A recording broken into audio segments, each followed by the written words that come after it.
برادران اسلام، اس سال حج کے لیے جانے والے حاجیوں، خاص طور پر وہ حجاج کرام میرے مخاطب ہیں جو اس وقت منا کی مبارک سرزمین پر ہیں۔ آج یوم الترویہ میں مکہ مکرمہ سے وہ منا پہنچے ہیں اور کل عرفات کا دن ہے۔ کل عرفات کے دن جو حادثہ پیش آنے والا ہے اس کا تذکرہ کرنے سے پہلے میں آپ کے سامنے قرآن پاک کی سورۃ المائدہ کی اس آیت کریمہ کو پیش کرتا ہوں، جس میں اللہ تعالی نے ارشاد فرمایا، یا ایھا الذین آمنوا لا تتخذوا اليہود والنصارى اولیاء، اے ایمان والو یہودیوں اور عیسائیوں کو اپنا دوست مت بناؤ۔ بعضهم اولیاء بعض، وہ آپس میں ایک دوسرے کے دوست ہیں، ایک دوسرے کا کام بنانے والے، ایک دوسرے سے تعلق رکھنے والے۔ وَمَن يَتَوَلَّهُم مِّنكُمْ فَإِنَّهُ مِنْهُمْ، اور تم میں سے جو بھی ان سے دوستی کرے گا وہ انہی میں شمار کیا جائے گا۔ إِنَّ اللَّهَ لَا يَهْدِي الْقَوْمَ الظَّالِمِينَ، زیادتی کرنے والوں، غلط روش اختیار کرنے والوں کو اللہ رہنمائی سے محروم کر دیتا ہے۔ وہ لوگ پھر گمراہی میں پڑے رہتے ہیں اور اسی گمراہی میں جیتے اور مرتے ہیں۔ مزید سورہ مائدہ کی اس آیت کریمہ کو بھی سماعت فرمائیں، جس میں اللہ تعالیٰ نے یہودیوں کے بارے میں فرمایا، قُلْ هَلْ أُنَبِّئُكُمْ بِشَرٍّ مِّن ذَلِكَ مَثُوبَةً عِندَ اللَّهِ، کیا ہم بتائیں تم کو ان لوگوں کے بارے میں جن کا انجام بہت بدترین ہوگا؟ وہ لوگ ہیں من لعنہ اللہ وغضب علیہ وجعل منہم القردۃ والخنازیر وعبد الطاغوت، وہ لوگ ہیں جن پر اللہ نے لعنت برسائی، جن پر اللہ کا غصہ بھڑکا اور جن کو اللہ نے بندر بنایا، سور بنایا اور طاغوت کا پجاری بنایا۔ وہ لوگ ہیں جو بڑے بدترین لوگ ہیں اور وہ صحیح راستے سے بھٹکے ہوئے لوگ ہیں۔ قرآن پاک یہ تذکرہ کر رہا ہے یہودیوں کا اور ان کا ساتھ دینے والے عیسائیوں کا، اور ان یہودیوں اور عیسائیوں سے دوستی کرنے والے ان مجرم اور ظالم اور منافق مسلمانوں کا، جو مدینہ منورہ میں بھی یہودیوں سے دوستیاں کرتے تھے اور ان پر اللہ کی لعنت برستی تھی، اور وہ ہر دور میں اسی طرح اپنے نفاق کا ثبوت دیتے رہے۔ اور آج کے اس دور میں سعودی حکومت، امارات کی حکومت اور مصر کی حکومت صہیونیت اور صلیبیت کے ساتھ ہر سازش میں شریک ہے۔ اس وقت جس طرح کھلم کھلا سعودی حکومت اور امارات کی حکومت کی طرف سے اسرائیل کے ساتھ دوستیاں کی جا رہی ہیں اور اسرائیل سے معاہدے کیے جا رہے ہیں، آج سے قریبی مدت میں 2-4 سال پہلے جس وقت سعودی حکومت کی طرف سے امریکہ کے دیوس اور بدماش صدر ٹرمپ کو دعوت دی گئی تھی اور عالم اسلام کے صدور کو اور ذمہ داروں کو بلایا گیا تھا، اور ریاض میں وہ پروگرام کیا گیا تھا جس میں شاہ سلمان اور ان کا مجرم بیٹا محمد بن سلمان اور حکومت کے کارندے ٹرمپ کے ساتھ، اس کی بیوی کے ساتھ، اس کی لڑکی کے ساتھ، اس کے داماد کشنر کے ساتھ ناچ رہے تھے۔ جس وقت ان کا رقص ہو رہا تھا اور اس رقص کا مشاہدہ پوری دنیا کے مسلمان کر رہے تھے، اس وقت ایک طرف وہ رقص کیا گیا تھا اور محمد بن سلمان جو ٹرمپ کی بیٹی کا گہرا دوست ہے اور اس کے داماد کشنر کا دوست بھی ہے اور خادم بھی ہے، اور جہاں تک ٹرمپ کا تعلق ہے اس کا وہ چیلا ہے، اور اس نے اس موقع پر 4 ارب ڈالر ٹرمپ کی خدمت میں پیش کیے تھے۔ یہ اعلان کیا گیا تھا کہ سربراہ عالم کی خدمت میں یہ نذرانہ پیش کیا جا رہا ہے، اور اس وقت صفقۃ القرن، سینچری ڈیل، صدی کا سودا طے پا رہا تھا، جس میں یہ بات طے کی گئی تھی کہ شہر القدس اسرائیل کا کیپٹل ہوگا۔ ٹرمپ نے اس کا اعلان کیا تھا، اور پھر ریاض میں جو اجلاس کیا گیا تھا، جو چھوٹی کانفرنس ہوئی تھی، وہ ایک مثلث کو قائم کرنے کے لیے ہوئی تھی۔ ایک سعودی، صہیونی، صلیبی مثلث قائم کیا گیا تھا۔ ٹرمپ سب سے پہلے ریاض آیا تھا، اور وہاں اس نے مسلمان حکمرانوں کو ڈانٹ پلائی تھی، اور دہشت گردی کا ان کو ذمہ دار قرار دیا تھا، اور نذرانہ سعودی حکومت سے وصول کر کے وہ سیدھا تل ابیب گیا تھا، اور تل ابیب جا کر اس نے نتنیاہو سے ملاقات کی اور اس کو اطمینان دلایا کہ فکر کرنے کی ضرورت نہیں ہے، ہم نے عالم اسلام کی جو مرکزی حکومت ہے اس کو تابع کر دیا، اس سے خراج لے لیا، اس سے نذرانہ لے لیا ہے۔ اس کے بعد وہ ویٹیکن سٹی گیا تھا، اور اس طرح اس نے پوپ سے جا کر ملاقات کی تھی، اور سعودی، صہیونی، صلیبی مثلث تیار کیا گیا تھا۔ اس وقت میں نے یہ بات کہی تھی کہ ٹرمپ کی خدمت میں نذرانہ پیش کیا گیا، کیونکہ سعودی حکومت کا وہی محافظ ہے۔ اس نے کھل کر سعودی حکومت میں یہ بات کہی تھی کہ اگر ہم 2 ہفتے بھی اس حکومت کی حفاظت نہ کریں تو اس کے چتھڑے اڑ جائیں، یہ حکومت باقی نہیں رہ سکتی، 2 ہفتے بھی ہم اپنا تعاون ختم کر لیں تو یہ حکومت فنا ہو جائے گی۔ اور اسی لیے محمد بن سلمان اور شاہ سلمان اور پوری سعودی حکومت ٹرمپ کے پیروں کے تلوے چاٹ رہی تھی، اور اس کی خدمت میں نذرانے پیش کر اس کو خوش کرنے میں لگی ہوئی تھی کہ سینچری ڈیل میں ہم شریک ہیں، اور ہم شہر القدس کو اسرائیل کا کیپٹل ماننے کے لیے تیار ہیں، اور ہم اس کے لیے تیار ہیں کہ مسجد اقصیٰ کو نعوذ باللہ ڈھا دیا جائے، اور اس کی جگہ پر اب ہیکل سلیمانی کے نام سے قصر دجالی تعمیر کر دیا جائے، اس لیے کہ دجال کے لیے جو شہر تعمیر ہو رہا ہے سعودی حکومت کے ذریعے جزیرۃ العرب کے شمال میں نیوم کے نام سے، وہ دجالی شہر بنایا جا رہا ہے، جہاں یہ اعلان پہلے سے کر دیا گیا ہے کہ وہاں سے اسلامی شریعت کا کوئی تعلق نہیں ہوگا، اسلامی شریعت کو دربدر کر دیا جائے گا، اور وہاں ٹورزم ڈپارٹمنٹ قائم کیا جائے گا۔ وہاں جہاں حضرت صالح کی قوم پر عذاب آیا تھا، جہاں حضرت لوط کی قوم پر عذاب آیا تھا، وہاں پر وہ شہر قائم کیا جائے گا جس میں دنیا کے تمام لوگوں کو نہ صرف آنے کی اجازت ہوگی بلکہ ان کو پوری عریانیت کی اور رقص و سرود کی اور ہر طرح کی عیاشی کی اجازت ہوگی، وہاں کوئی پابندی نہیں ہوگی۔ وہ شہر تیزی کے ساتھ قائم ہو رہا ہے، اور پھر یہ حکومت، اس حکومت نے اسرائیل کے ساتھ مل کر اور ٹرمپ کی خدمت میں حاضر ہو کر اور نذرانے پیش کر یہ طے کیا تھا کہ سینچری ڈیل میں جو مغربی کنارے کے فلسطینی ہیں ان کو اردن کی طرف ڈھکیل دیا جائے گا، اور غزہ میں رہنے والے جو فلسطینی ہیں ان کو جزیرہ نما سینا میں پہنچا دیا جائے گا، پورے فلسطین کو اسرائیل کے حوالے کر دیا جائے گا، اور اسرائیل سعودیہ کو پورا تعاون دے گا، امارات کو تعاون دے گا۔ جس وقت یہ بات ہو رہی تھی، اس سینچری ڈیل ہو رہی تھی، اس وقت کوئی نہیں سمجھ سکتا تھا کہ اسرائیل کے وفود اب بے دریغ امارات میں آئیں گے، ہوٹلوں میں رہیں گے، بدماشیاں کریں گے، عیاشیاں کریں گے، اور اس کے بعد محمد بن سلمان کی 3-4 ملاقاتیں نتنیاہو سے ہوئیں، نیوم سٹی میں ہوئیں اور چھپ کر اسرائیل میں ہوئیں، اور اس کے بعد بلت سے ملاقاتیں 2-3 بار ہوئیں، اور اب جو لابد آیا ہے اس سے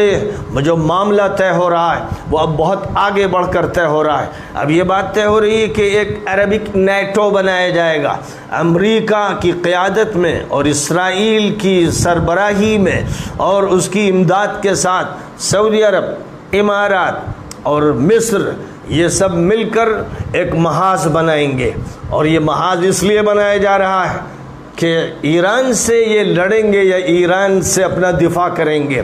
جس طرح انہوں نے صدام کی مدد کی تھی اور اس کو بھڑوایا تھا، اور اس کے بعد پھر انہی مجرموں اور ظالموں نے صدام کا خاتمہ کیا، عراق کے 12 لاکھ مسلمانوں کا، سنیوں کا خاتمہ کیا. پھر یہی وہ بدماش ہیں جنہوں نے سوریہ میں سنیوں کو کا قتل عام کیا. ان کو کبھی داعش کے نام سے اور کبھی کسی نام سے یاد کر کے انہیں نشانہ بنایا، اور بشار جیسا مجرم اور ظالم ان کی نگرانی میں باقی رکھا گیا. اس کے محل پر ایک کنکری بھی نہیں ماری گئی، گولی تو بہت دور کی بات ہے. اور آج بشار کے ساتھ تعلقات قائم کیے جا رہے ہیں. یہ وہ مجرم اور خبیث اور ملعون قسم کے لوگ ہیں جن کے بارے میں قرآن میں یہ کہہ دیا گیا ہے، صاف کہہ دیا گیا ہے کہ جو بھی یہودیوں سے اور عیسائیوں سے دوستیاں رچانے والے. یہ بات اس وقت قرآن میں کہی گئی جب یہودیوں نے کسی مسلمان کو نہیں مارا تھا، جب وہ خود مدینہ منورہ میں گھرے ہوئے تھے. بنو قینقاع کا قبیلہ اور بنو نذیر کا قبیلہ اور بنو قریظہ کا قبیلہ یہ خود حصار میں تھے، اور نبی پاک علیہ السلام نے بنو قینقاع کو مدینہ سے نکالا، بنو نذیر کو نکالا، بنو قریظہ کو نکالا، پھر خیبر میں لڑائی لڑی اور ان کو شکست دی. یہ وہ دور تھا جب اسرائیل کے لوگوں پر ذلت سوار تھی، اور قرآن یہ کہہ رہا تھا ضربت علیہم الذلۃ والمسکنہ، ان پر ذلت اور مسکنت کی مار دی گئی. یہ اس وقت کی بات. اب 1948 سے لاکھوں فلسطینیوں کو انہوں نے فلسطین سے نکالا ہے، اور عرب لیگ اور عرب کی ان منافق اور بدماش حکومتوں کے تعاون سے نکالا ہے. فلسطینیوں کو فلسطین سے نکالا، ان کے مکانات توڑ دیے، ان کی زمینوں پر قبضہ کیا، ان کے باغات اور کھیتوں پر قبضہ کیا، اور مسجد اقصیٰ پر مسلسل حملے کیے. اور حملوں کا یہ سلسلہ روز جاری ہے. روز مسجد اقصیٰ میں اسرائیل کی پولیس گھستی ہے اور نمازیوں کو مارتی ہے، ان کو گولیوں کا نشانہ بناتی ہے، انہیں زخمی کرتی ہے، اور ہزار فلسطینی اسرائیلی جیلوں میں ہیں، اور بے شمار ایسے افراد ہیں جو اپاہج ہو چکے ہیں. ان فلسطینیوں پر ان مظالم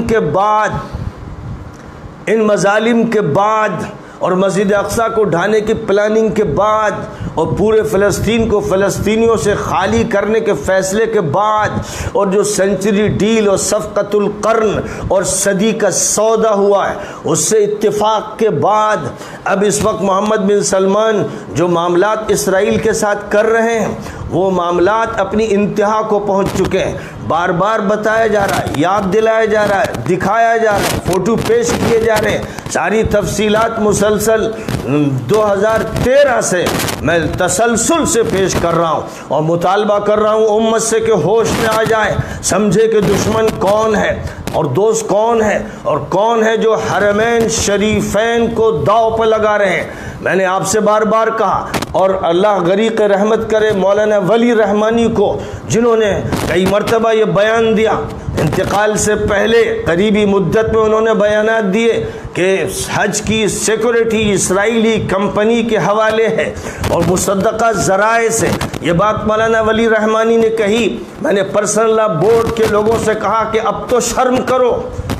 میں نے ان لوگوں سے جو اس کے ذمہ دار ہیں اور صدر ہیں، جو ندوے کے ناظم ہیں، اور دیوبند کے جو ذمہ دار ہیں، ان سے کہا کہ کیا دینی حمیت ختم ہو گئی، غیرت ختم ہو گئی؟ اب اس کے بعد بھی آپ کو کچھ نہیں بولنا ہے؟ آپ تنقید وہاں نہیں کریں گے، یہاں پر آپ لوگوں کو کاٹیں گے، پھاڑیں گے، توڑیں گے، تبلیغی جماعت کا خاتمہ کرنے پر تلیں گے اور تبلیغی حضرات کو زخمی کروا دیں گے. یہ سب آپ کریں گے. آپ کے فتوے سوائے غنڈہ گردی اور بدماشی کے اور کوئی کام نہیں کریں گے. امت کو توڑنے کا ٹھیکہ کس نے آپ کو دیا ہے؟ آپ ان مجرموں کے خلاف کیوں نہیں بولتے جو صہیونی بن گئے ہیں، جو صلیبی بن گئے ہیں؟ اور قرآن کے الفاظ میں وہ مردود اور ملعون ہے. من لعنہ اللہ وغضب علیہ وجعل منہم القردۃ والخنازیر وعبد الطاغوت. اس سے زیادہ اور کیا کہہ سکتا تھا قرآن؟ قرآن کہتا ہے وہ بندر، قرآن کہتا ہے سور، قرآن کہتا ہے طاغوت کے بندے،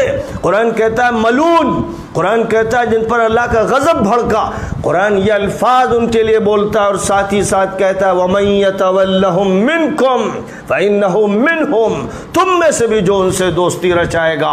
اتنے مظالم کے بعد، اور یہ دوستی اس لیے ہوگی کہ فلسطینیوں کو مزید محروم کیا جائے، اور جو فلسطینی مقابلے پر آئے اس کو دہشت گرد کہا جائے گا، اور جو ان کا چیلا ہو اور جو ان کے تابع ہو اس سے تعلقات قائم کیے جائیں گے۔ یہ سب ہوتے ہوئے بھی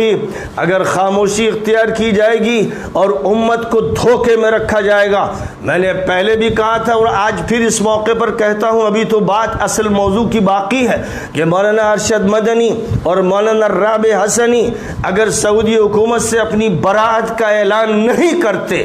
اور اگر رابطہ عالم اسلامی سے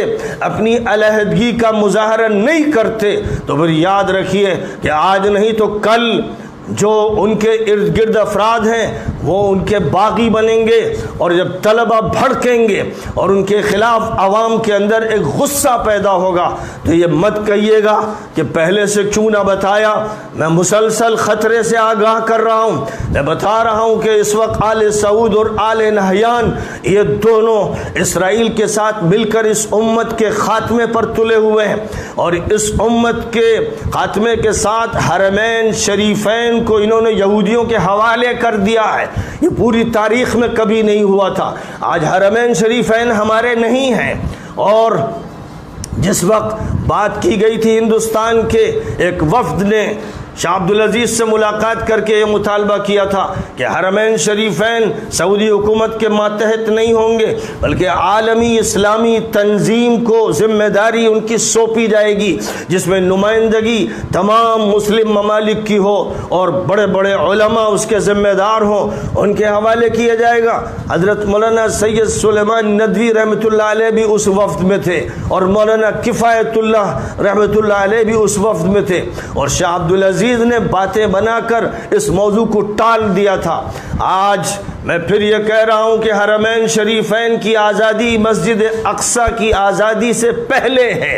اس لیے کہ حرمین شریفین کو یہودیوں کے حوالے کھلے طور پر کیا جا رہا ہے، ان کی سیکورٹی میں حج ہو رہا ہے۔ حاجیوں سے میں کہتا ہوں مینا میں جو موجود ہیں کل عرفات کے میدان میں جائیں گے، ان سے کہتا ہوں کہ آپ جس حکومت کی چھتری کے نیچے حج کر رہے ہو وہ ایک طاغوتی حکومت ہے، وہ ایک ظالم حکومت ہے، وہ ایک مجرم حکومت ہے، وہ ایک صہیونی اور صلیبی حکومت ہے، اور آپ کو چاہیے کہ آپ اس حکومت پر لعنت بھیجتے رہیے، حج میں اس کے خلاف بد دعا کیجیے، اور غلاف کعبہ سے اور ملتزم سے چمٹ چمٹ کر یہ دعا کیجیے کہ اللہ محمد بن سلمان کا خاتمہ کر دے، اللہ ان آل سعود کا خاتمہ کر دے، ان مجرموں کا خاتمہ کر جو یہودیوں کے ساتھ مل کر اس امت کی آبرو سے کھلواڑ کر رہے ہیں اور اس امت کے مقدس ترین مقامات کو کے ساتھ مذاق اڑا رہے ہیں، اور ان کی سیکیورٹی ایک اسرائیلی کمپنی کو دی گئی ہے،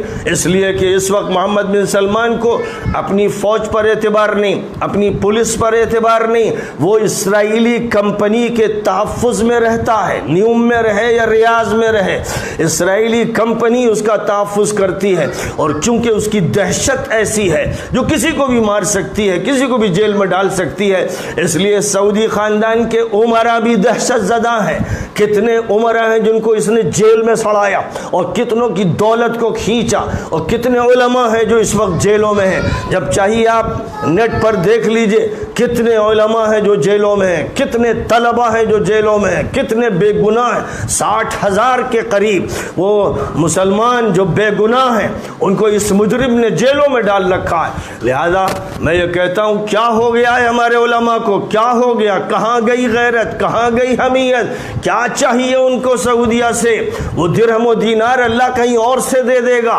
اور ان کے تلوے چاٹ کر وہاں خاموشی اختیار کر کے جو رویہ اختیار اختیار کیا جا رہا ہے، پوری امت کو دھوکہ دیا جا رہا ہے، یہ دھوکہ زیادہ نہیں چلے گا۔ اور میں یہ بتا دینا چاہتا ہوں کہ جو موجودہ نسل ہے جوانوں کی، چاہے وہ یونیورسٹیز میں پڑھتے ہوں یا دیوبند یا ندوے میں پڑھتے ہوں، ان کے دلوں کے اندر اپنے ان مشائخ کے خلاف بغاوت کی آگ لگی ہوئی ہے، وہ کسی وقت بری طرح سے پھیلے گی، وہ جنگل کی آگ بن جائے گی۔ میں آپ کو متنبہ کر رہا ہوں۔ اور آخری بات جو اس وقت کا سب سے بڑا مسئلہ ہے اور عالم عربی میں سوشل میڈیا جس سے بھرا ہوا ہے، وہ یہ ہے عرفات کے میدان میں کل جمعے کی نماز، کل جو نماز پڑھائی جائے گی عرفات کے موقع پر جو خطاب کیا جائے گا، یہ اس صہیونی ملا، اس صہیونی عالم، اس صہیونی سعودی نمائندے کی طرف سے ہوگا جس کا نام ہے محمد ابن ابراہیم العیسیٰ۔ یہ محمد ابن ابراہیم العیسیٰ ایک ایسا مجرم ہے جس کو سعودی حکومت نے پالا پوسا، کبھی اس کو وزیر العدل بنایا گیا اور ہیئت کبار العلماء کا یہ رکن بھی ہے، اور اس کے بعد اس کو رابطہ عالم اسلامی کا جنرل سیکریٹری بنایا گیا، اور اب بات آگے بڑھی کہ اس کو کل کی امامت اور خطابت سونپی جا رہی ہے۔ سارا عرب جانتا ہے کہ یہ صہیونیوں کا دوست ہے، یہ صلیبیوں کا دوست ہے، یہ کبھی ویٹیکن سٹی میں جا کے پوپ سے ملتا ہے اور کبھی یہ اسرائیلیوں سے ملتا ہے، ان کا استقبال کرتا ہے، یہ امت کو دعوت دیتا ہے کہ ہمارے اور اسرائیل کے درمیان کوئی اختلاف نہیں ہے، ہمیں مل جل کر رہنا چاہیے۔ اس نے اپنی بے غیرتی کی اور بے شرمی کی انتہا کر دی ہے۔ یہ وہ بے غیرت انسان جو سعودیہ کے عہدوں پر فائز ہے، یہ کل جب خود خطاب کرے گا اور نماز پڑھائے گا تو میں حاجیوں سے کہتا ہوں، مینا کے حاجیوں سے، کہ اس پر لعنت بھیجنا اور حکومت پر لعنت بھیجنا اور عرفات کے میدان میں دعا کرنا کہ اللہ جو یہودیوں سے، صہیونیوں سے، صلیبیوں سے دوستی کر رہے ہیں اور جو سینچری ڈیل کر رہے ہیں، اللہ ان پر لعنت بھیج، اللہ ان کا خاتمہ کر دے، یہ بد دعا کرنا۔ اور میں تم سے کہوں گا کہ اس کے پیچھے نماز اگر پڑھو گے تو تمہارا حج برباد ہو جائے گا، اس کے پیچھے نماز مت پڑھنا۔ عبد الرحمن السدیس جو سب سے بڑا امام حرم ہے، اس کے پیچھے نماز مت پڑھنا۔ یہ جب امریکہ گیا تھا واشنگٹن تو اس نے کہا تھا، وہاں اس کا بیان نوٹ ہے، جب چاہو چیک کر لو، اس نے کہا تھا کہ ٹرمپ جیسا دیوس اور محمد بن سلمان جیسا مجرم، یہ دونوں اس وقت دنیا کے سب سے بڑے قائد اور رہبر ہیں جو امن و امان کے ساحل کی طرف کشتی کو لے جا رہے ہیں۔ یہ بیان تھا سدیس کا، اور یہی وہ سدیس ہے جس نے ممبر حرم سے بیان دیا تھا اسلامی تنظیموں اور جماعتوں کے خلاف کہ وہ دہشت گرد ہیں، اور یہی وہ ہے جس نے ابھی قریب میں ممبر حرم سے بیان دیا کہ یہودیوں کے ساتھ تعلقات ہونے چاہیے، دوستیاں ہونی چاہیے۔ یاد رکھیے کہ چونکہ حکومت اس وقت یہ طے کر چکی ہے کہ فلسطینیوں کا خاتمہ کر دینا ہے، یہ طے کر چکی ہے کہ جزیرۃ العرب کو دجال کے حوالے کر دینا ہے، یہ طے کر چکی ہے کہ سعودی صہیونی اور صلیبی مثلث بڑھانا ہے، چلانا ہے، اس لیے ان علماء کو، بکے ہوئے مجرم علماء کو اس نے آگے بڑھایا ہے جو یہی بیان دیں گے، اور وہ یہی کام کر رہے ہیں۔ رابطہ عالم اسلامی اس وقت ایک اڈا بن گیا ہے جو صہیونیت اور صلیبیت سے دوستی کے لیے انتظامات کر رہا ہے۔ پھر میں کہتا ہوں مولانا رابع سے اور مولانا ارشد مدنی سے کہ آپ کے لیے موقع ہے کہ اپنا اعلان کر دیں سعودی حکومت سے برات کا، اور اعلان کر دیں رابطہ عالم اسلامی سے علیحدگی کا۔ آپ نہیں کریں گے تو آپ دیوبند کو بدنام کر دیں گے، آپ ندوے کو بدنام کر دیں گے، آپ اس تحریک کو نقصان پہنچائیں گے جو اٹھی تھی پوری دنیا کی اصلاح کے لیے اور بر صغیر کی اصلاح کے لیے۔ اس لیے اس وقت میں یہ کہتا ہوں تمام حاجیوں سے جو مینا میں ہیں، پاکستان کے ہوں، بنگلہ دیش کے ہوں، ہندوستان کے ہوں، دنیا کے کسی خطے کے ہوں، ان سب سے یہ کہتا ہوں کہ اس امام کے پیچھے نماز مت پڑھنا، اپنے اپنے خیموں میں جماعت کر لینا، اپنے اپنے خیموں میں جماعت کر لینا، اس کا خطبہ مت سننا، اس موقع پر موبائل میں کسی کا خطبہ لگا لینا اور اس خطبے کو سن لینا، اور نماز اپنے کسی امام کے پیچھے پڑھنا، اور حرم میں بھی جب سدیس نماز پڑھائے تو اس کے پیچھے نماز مت پڑھنا۔ اور یاد رکھو کہ یہ حکومت ایک مجرم حکومت ہے۔ حضرت عبداللہ ابن عمر رضی اللہ تعالی عنہما حجاج کے دور میں جب وہ مسلط کیا گیا تھا مکہ مکرمہ پر، امیر بنایا گیا تھا وہاں کا بنی امیہ کے غنڈوں، بدماشوں، ملونوں کی طرف سے، وہ حجاج جس نے کعبے پر گولے چلائے تھے اور ابو بکر صدیق کے نواسے اور حضرت زبیر ابن العوام کے صاحبزادے حضرت عبداللہ ابن زبیر کو کعبے کے اندر سے پکڑنے کے لیے، وہ حجاج جس نے 1,20,000 تابعین و صحابہ کو شہید کیا، اس نے کعبے پر گولے برسائے، کعبے کی عمارت توڑی، اور حضرت ابو بکر کے نواسے جو خود بھی صحابی تھے اور زبیر بن العوام جن کو حضور نے حواری کہا تھا، ان کے بیٹے کو پکڑا، شہید کیا، سولی پہ لٹکایا، اور حضرت ابو بکر کی صاحبزادی حضرت اسماء جو ان کی ماں تھی، وہ 90 سال کی تھی اور لاش لٹکی ہوئی تھی، نکلی نابینا ہو گئی تھی، پیر چھو کر کہنے لگی اما آنا لہذا الراکب ان ینزل، یہ سوار ابھی تک سوار ہے، اترا نہیں، یعنی اس کو سولی پر چڑھا کے رکھا گیا ہے، ابھی تک اتارا نہیں گیا۔ تو حجاج کہنے لگا کہ بڑھیا سٹھیا گئی ہے، یہ اس کی بات کر رہی ہے۔ تو حضرت اسماء نے اس وقت کہا تھا کہ ہاں ہم جانتے ہیں کہ نبی نے کہا تھا کہ ایک بدماش تباہ کن انسان پیدا ہوگا قبیلہ ثقیف سے، اور تو ہی وہ مجرم ہے۔ بہرحال تاریخ جو ماضی کی ہے بنی امیہ کے مجرموں و ملعونوں کی، جب ان کا ساتھ دینے کے لیے جنہوں نے صحابہ کرام کو قتل کیا، ہزاروں کی تعداد میں جنہوں نے صحابہ کرام کو قتل کیا، جنہوں نے حضرت علی پر اور اہل بیت پر گالیاں بکی، لعن طعن کیا مسجدوں میں، جب ان کے حق میں کھڑے ہو گئے ہمارے ندوے کے مولانا، ان کے حق میں اور اہل بیت سے براءت کا اظہار کیا، اعلان کیا، آج صہیونیت اور صلیبیت سے اور سعودی اور صہیونی اور صلیبی مسلط سے بھی براءت کا اعلان کر دیجئے، قبل اس کے کہ برا وقت آ جائے، قبل اس کے کہ پھر کوئی بات سننے والا نہ ہو، قبل اس کے کہ پھر اللہ کی طرف سے عذاب مسلط کر دیا جائے۔ بہرحال میں یہ بات حاجیوں سے خاص طور پر کہنا چاہتا ہوں، کاش کہ یہ میری بات منی میں موجود تمام حاجیوں تک پہنچ جائے۔ جو لوگ سن رہے ہیں ان سے کہوں گا کہ جن کے حجاج گئے ہوں وہ ان کو ضرور یہ پیغام پہنچا دیں اور یہ بات ان تک پہنچا دیں، تاکہ ان کا حج برباد نہ ہو، تاکہ ان کا حج یہودیت کے ذریعے اغوا نہ کر لیا جائے، تاکہ ایسا نہ ہو کہ ان کی عبادتوں پر اللہ کا غضب نازل ہو جائے، تاکہ ایسا نہ ہو کہ ان کا حج ان کے منہ پہ مار دیا جائے۔ اگر وہ ساتھ کھڑے ہوں گے آل سعود کے، اگر اس مجرم حکومت کے ساتھ کھڑے ہوں گے، اس کی تعریف کریں گے قالینیں دیکھ کر اور فرش مرمری دیکھ کر، تو وہ ملعون منافق ہوں گے، اس دور کے منافق ہوں گے جن کا حج قبول نہیں ہوگا، جن کی نماز قبول نہیں ہوگی۔ اس لیے اس حقیقت کو یاد رکھیے، کھلی بات ہے، بالکل واضح بات ہے، جس میں کوئی لگی لپٹی نہیں ہے۔